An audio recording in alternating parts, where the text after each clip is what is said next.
Hello বন্ধুরা, আজকে আমি তোমাদের সঙ্গে শেয়ার করতে চলেছি পেয়ারা মাখা।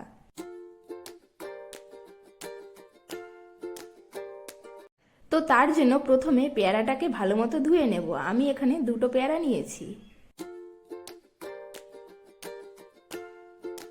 এরপর নিজের পছন্দ মতো করে কেটে নেব। তো বন্ধুরা, আমার ভিডিওগুলো যদি তোমাদের ভালো লেগে থাকে তাহলে অবশ্যই লাইক, শেয়ার অ্যান্ড সাবস্ক্রাইব করে দেবে। আর আমার রেসিপিগুলো যদি তোমাদের ভালো লেগে থাকে তাহলে অবশ্যই একটা কমেন্ট করে দেবে।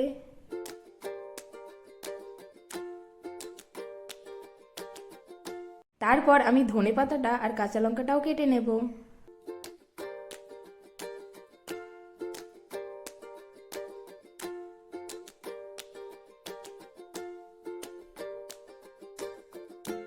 প্রথমে বাটিতে দেব ধনেপাতা, তারপরে দেব কাঁচা লঙ্কা, তারপরে দেব বিট লবণ, আর এরপর দেব হচ্ছে চাট মশলা।